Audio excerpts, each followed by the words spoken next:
Ladies and gentlemen, welcome to the VIP show. I'm your host, Jose Aristimuno.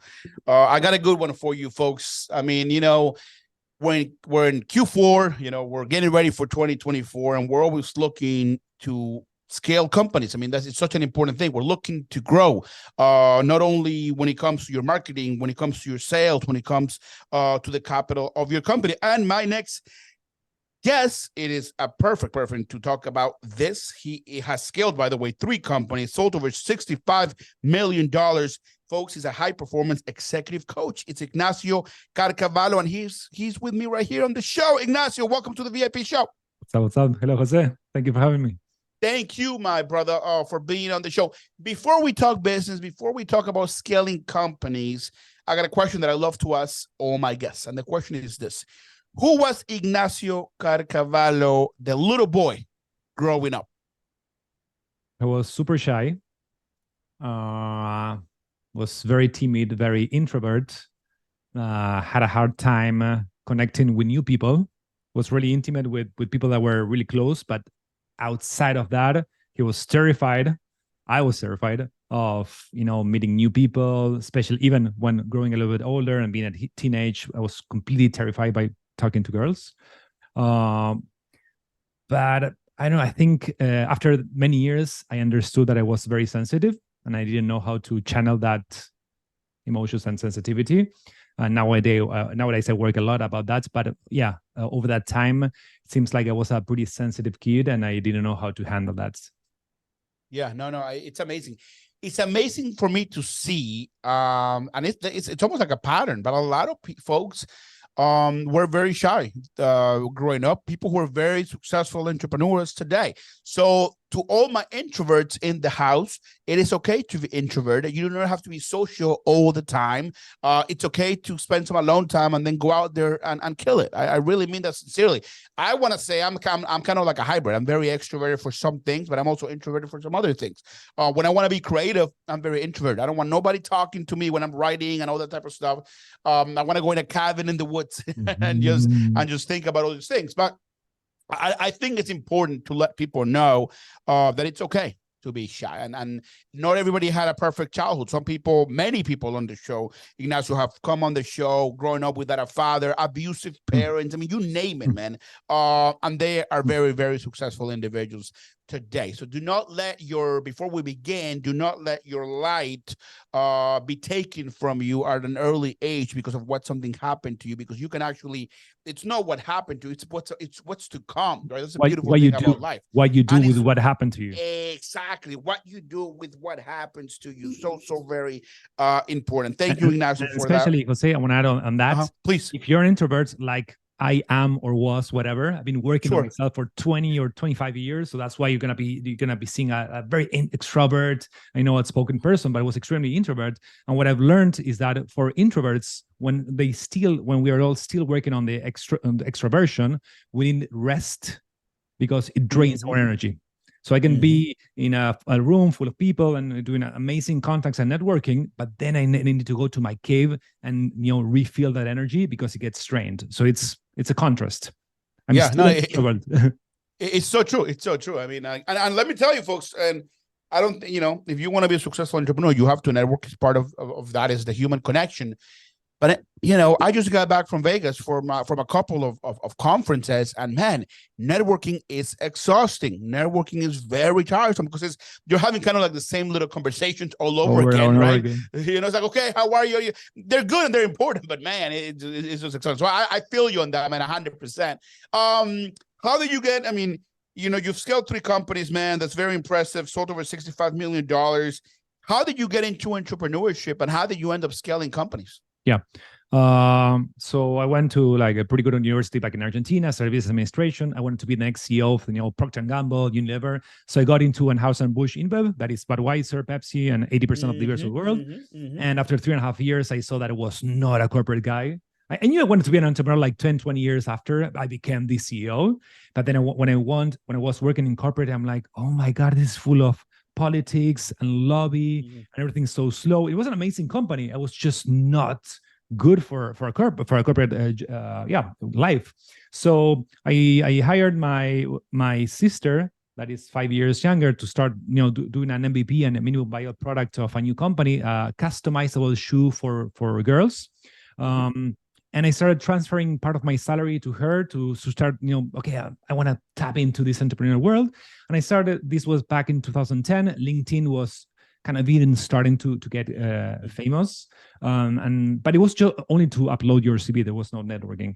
And I get a message from Switzerland saying like, hey, we're looking for this kind of like a mixed profile of somebody that knows sales and corporate, but also wants to jump into entrepreneurial world. We're looking for a co-founder for a new company in Latin America that's going to blow up. And we're like, this really felt like the enlarge your penis emails that you get, the spam emails. This is a spam. This is fake. This is completely. This was like 13 years ago, so it's like it was not. There was no reputation on these kind of messages. But I was believing in chances, and I got some meetings. And then eventually, I hadn't done my homework. I was very aggressive in the meetings because these guys were late. They were not showing up. They postponed me. It was 5 a.m. in Argentina. So it was wow. And then after I almost blew it and told them, like, hey guys, it seems like you're not interested. I have a job and everything. I found out that they were early investors of Facebook and Skype. They were like very big shot investors in Europe. Oh, wow. And their agenda was completely blown, of course, because pretty busy people. But they were bootstrapping this. And Groupon had just started in the US 2010. And this is a very well-known investor group that replicates what really goes well in the US and replicates it in the whole world. So they were launching this company in 20 countries at the same time, all around the world, except the US. And they were looking for co-founders. So their system was, as they were Germans and Swiss people, they would put a German, ex-McKinsey, ex-Bain, a big consultant, and a local founder to launch the business in Argentina, in Brazil, in Australia, in Dubai. So we launched the largest Groupon competitor in Argentina back in 2010. And over 9 years, we sold with that company $65 million in revenues. We employed at the top 145 people. So in total, over those 9 years, we employed more than 700 people. We bought two of the largest competitors, one from the second largest newspaper in Argentina. So it was a pretty big M&A when we were like 32 or something. And then we sold the company in 2019. Wow. So and this is the same people that you almost did not take the meeting with. Oh, exactly. Right? This is the same people. I pushed them. I'm like, hey guys, it seems like you guys are not serious. Like, you're wasting my time. I have a pretty good job. It's 4 or 5 a.m. here. I'm sorry, I'm not going to take this call. And then after 2 or 3 times that I almost blew it, they called me to my personal cell phone, and they tell me like, hey, we like your attitude. I'm sorry, we're like very, very busy guys. And I'm like, I don't know who you are. And then when I knew who they were like, oh my god. You're like, oh my god, I almost say that's funny, man. That's life. Sometimes you got to take these chances, and life will surprise you like the way that it did. Ignacio, what would you say? I mean, you're also a high performance executive coach. So, I for people who are listening to the show, maybe that they're starting their business and they feel that they can't get past a certain number. They've been at the $10,000, $20,000 a month. They're trying to break through, go to 50, 100. Usually, and I'm sure it depends. You got to look at everybody's company is different, but in your take, are there patterns of things that people usually are doing wrong that does not allow them to grow? 100%. And this is the reason, the reason that I'm going to tell you is the reason why I was able to scale my companies and to be where I am at. It's always about the people that you surround yourself. Partner, relationships, friends, mentors, coaches, consultants, advisors, teams, peer-to-peer learning. It's very lonely to build a company by yourself. And even when you have a partner or you had a friend or a mentor, there's always a new issue, a new challenge. You hit a growth, you're stagnating growth. You don't know how to do the next marketing phase. There's always a new challenge in business, like many challenges. And most of the times, the biggest pain is, we don't know how to solve it. We really don't know because we're like learning every single day. Second, we feel very lonely because, it's very complex. We don't know what to do. It's a huge competition in the markets, so we feel lonely. And 3, we start feeling insecure and a lot of imposter syndrome because we're all trying to make it, and it's difficult. I've been in market for, I've been in business, corporate and business for 20 years, and I still feel imposter syndrome, self-insecurities, doubt, worry, pain, struggle, everything. Yeah. So the way to hack it is to build your team, either even hiring people, getting a partner, hiring coaches, asking for free mentorships, talking to friends, going to networking events, get together with people that know more than you, because you already know it. You don't need to figure it out by yourself.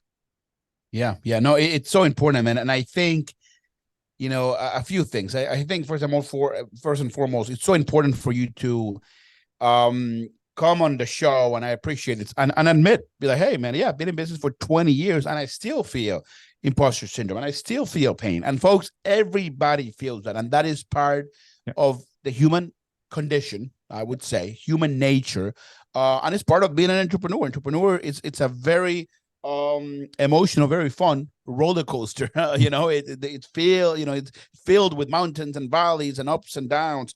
So I agree with you with that 110%. Do you know why we all feel imposter syndrome all the time?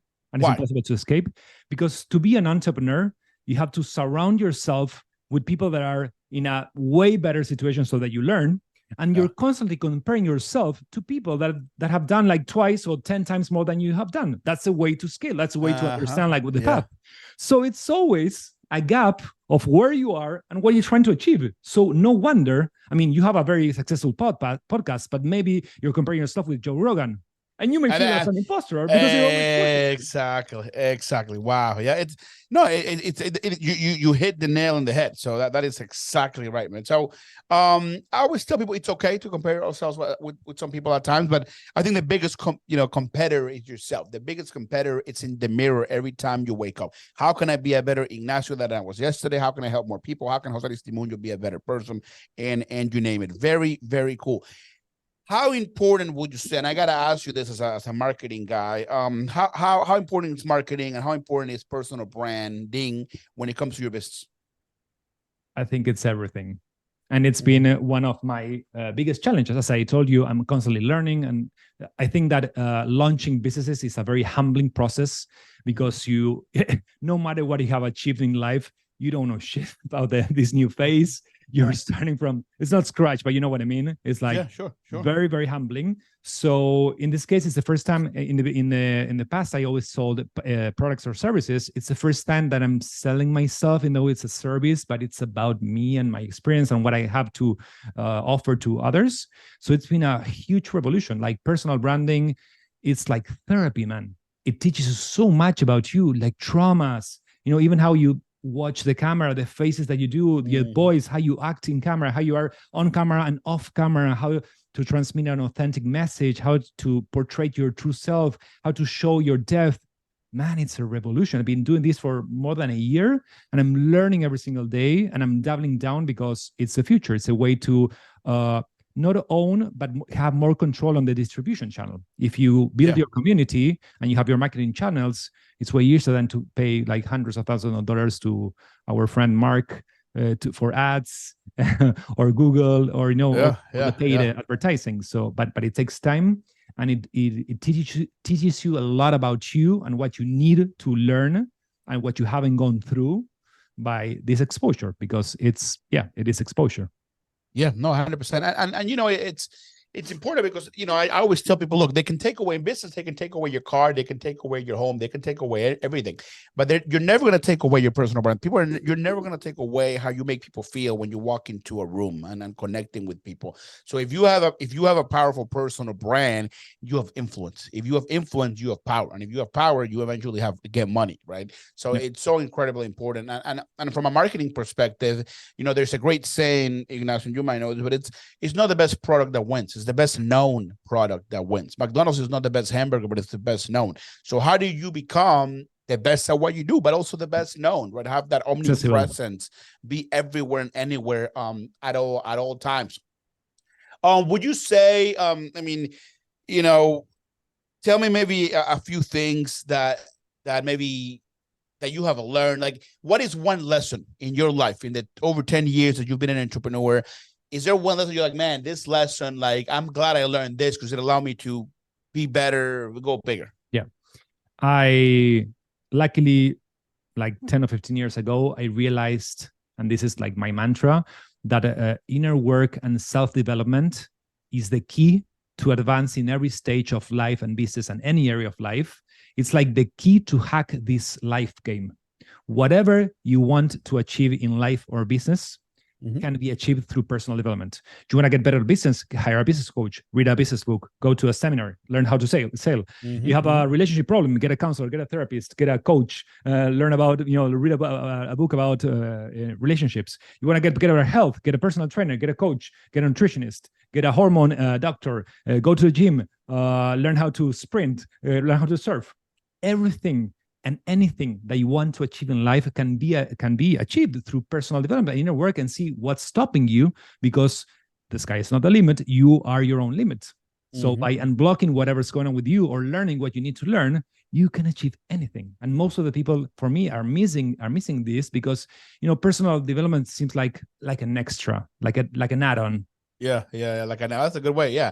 It seems like an add-on, but it's everything, right? I mean, if you can think about it, you can create it, right? It's one person one day woke up and said, okay, I want to fly, like we should fly, and then the airplane was created, and then the automobile was created, electricity. I mean, it's just crazy. Shout out to Benjamin Franklin. I think he's the one that invented electricity, if I'm not mistaken. Very, very cool, Ignacio, man. I really do appreciate it. You have before I let you go, do you have any mentors? Do you have people? You have somebody in your life that you're like, man, this person I really like has helped me get through stuff? I currently have 7 coaches and mentors in different areas: in business, spirituality, hormones, nutrition, weightlifting, and therapist. Yeah, it's important. It's important, folks. See, it's impossible for you or me to be good at everything we do. If somebody ever tells you, hey, I'm good at everything, there's something weird about that. There's another saying, the one who tries to catch all rabbits catches none. Right? So sometimes you got to just be specific and make sure that you're good at what you do. Brother, if people want to work with you, if they want to learn from you, where can people find you? Yeah. The website is Sunwave Coach, like the sun and the waves, sunwavecoach.com. My Instagram is at Ignacio Carcavallo. My LinkedIn is Ignacio Carcavallo. You're going to see it in the podcast. And we usually talk in the DMs to understand the founder's case, what's trying to achieve, what's stopping, and see how I can support them on achieving what they really want in life.